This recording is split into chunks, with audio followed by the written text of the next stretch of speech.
नमस्कार दोस्तों, सभी लोगों का दिल से स्वागत है आज की इस वीडियो के अंदर। मैं हिमांशु शर्मा आज आप लोगों को उस भविष्यवाणी के बारे में बताने के लिए आया हूँ जिसने मक्का से लेके मस्कट तक की रूह को कपा दिया है। जी हाँ, ये बात सत्य होती जा रही है।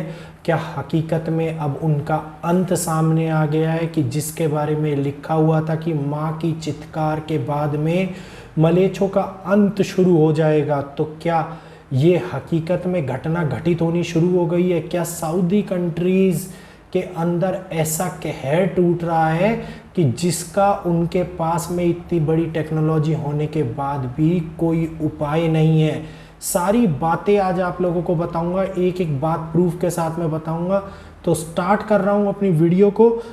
मस्कट से लेके मक्का तक इतनी बड़ी आफत आई हुई है कि वहाँ के 20,000 लोग एक ही शहर के अंदर अपने घरों में छुपे हुए बैठे हैं। नहीं तो वहाँ पे गाड़ियाँ तिनके की तरह से, सैकड़ों की संख्या में गाड़ियाँ तिनके की तरह से पानी के सैलाब में बह गई हैं। जी हाँ, ये वही काल है जो कि अब आना बाकी था। इस काल से ये पता लग जाता है कि अब अंत के उस समय की शुरुआत हो रही है जिसके बारे में हम लोगों ने सोचा ही नहीं था, या फिर जो भविष्य मालिका को जानते हैं केवल उन लोगों को इस बारे में पता था और इसी बारे में ज्ञान था। तैफ के अंदर 20,000 लोग ऐसी जगहों के ऊपर फंस गए हैं जहाँ पे उनके पास में खाने को पानी नहीं मिल रहा, पीने को पानी नहीं मिल रहा और खाने को खाना नहीं मिल रहा, और उनकी संपत्ति का नाश हो रहा है। चारों तरफ से तबाही मच रही है। सैकड़ों की संख्या के अंदर तूफानों का जो भवंडर उठा हुआ है वो भवंडर लोगों के घरों को तिनके की तरह से बखेर रहा है। मक्का के अलबहा शहर के अंदर बाढ़ से इतनी ज़्यादा तबाही आ रखी है कि वहाँ पे 12-12, 15-15 फीट तक पानी सड़कों के ऊपर नदियों की तरह से बह रहा है। और किसने क्या सोचा था कि सूखे हुए रेगिस्तान के अंदर इस प्रकार से जल की परले आ जाएगी। लोगों ने वहाँ पे पीने के लिए जल को महंगा रखते थे, पेट्रोल सस्ता होता था, और आज की डेट में वही जल वहाँ पे तबाही का कारक बन रहा है। इसके बाद में ओमान की अगर मैं बात करूं तो ओमान के अंदर तूफ़ानी बवंडरों ने ऐसा सैलाब मचा रखा है कि वहाँ के 5 से 6 शहरों के अंदर भयंकर तबाही मचा दी है। लोगों को उनकी सब जगहों को छोड़ने पर मजबूर कर दिया है।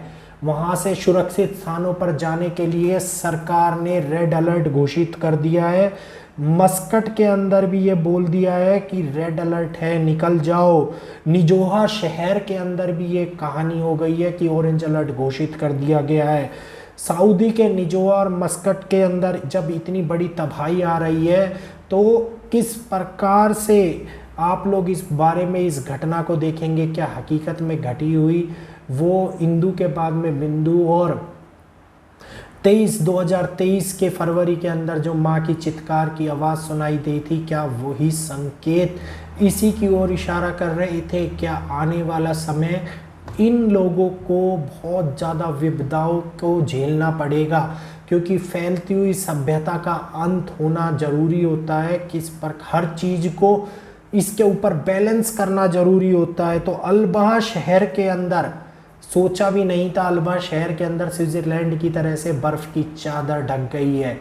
जहाँ के लोग गर्मी से हाल बेहाल हुआ करते थे, वहाँ पे अब बर्फ़ गिरने के कारण जीवन और स्तर अस्त व्यस्त हो गया है। क्योंकि ऐसी किसी ने कल्पना ही नहीं करी थी कि ऐसा भी कभी ज़िंदगी में कुछ हो सकता है। महिषी शहर के अंदर जहाँ पे रेगिस्तान हुआ करते थे, वहाँ पे रेगिस्तान की जगह पर घास के मैदान आ गए हैं। तो अब अगर ये सारी घटनाक्रम सुनने के बाद में आप लोगों को ये बात याद होगी जो आज से करीबन 7 महीने पहले मैंने आपको एक वीडियो में बताई थी कि 2023 के अंदर प्रकृति की वो संरचना का निर्माण होगा जहाँ पे पहाड़ हुआ करते थे, वहाँ पे उन पहाड़ों के धंसने की समस्या सामने आएगी।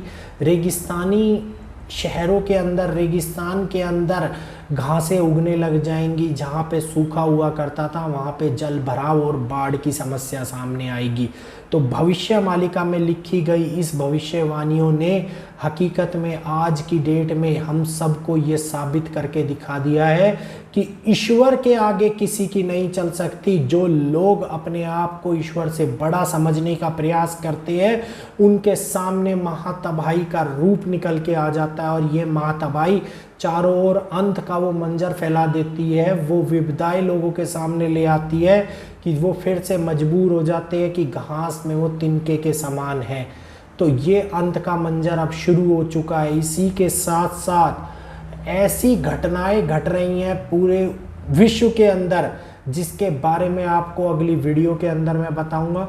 जगन्नाथ जी के बारे में आज वीडियो लानी थी, लोगों ने कमेंट करके बोला कि मैंने वीडियो लाने को बोला था, उससे पहले किसी ने प्रकाशित कर दी। तो बहुत सारे लोग हैं दोस्तों जो वीडियोस देखते हैं, वो कॉन्सेप्ट ढूंढते हैं, टाइटल्स ढूंढते हैं, तो जब उनको कॉन्सेप्ट और टाइटल मिल गया तो उसी के ऊपर वीडियो बना दी।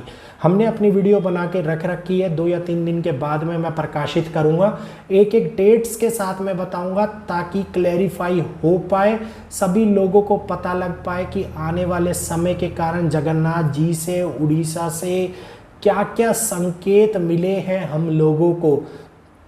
और इस बारे में सारा घटनाक्रम व्यवस्थित रूप से चलना, सुचारू रूप से चलाने का प्रयास कर रहे उन सनातन धर्मियों के ऊपर कैसे आक्रोश की बिजली गिर रही है, कैसे लोग उनकी बातों को नहीं मान रहे और उनको बेवकूफ़ करार दे रहे हैं। तो मेरा यही कहना है कि सनातन की राह पर चलने वालों की राहों में मुसीबतें हमेशा आई हैं और आती ही रहेंगी। अगर आज की ये वीडियो आप लोगों को अच्छी लगी हो तो प्लीज़ वीडियो को लाइक कीजिएगा, चैनल को सब्सक्राइब कीजिएगा। इस वीडियो के माध्यम से आप लोगों तक सारी बातें पहुंचाई। फिर मिलूंगा आपसे। सभी लोगों का ये वीडियो देखने के लिए दिल से बहुत बहुत धन्यवाद।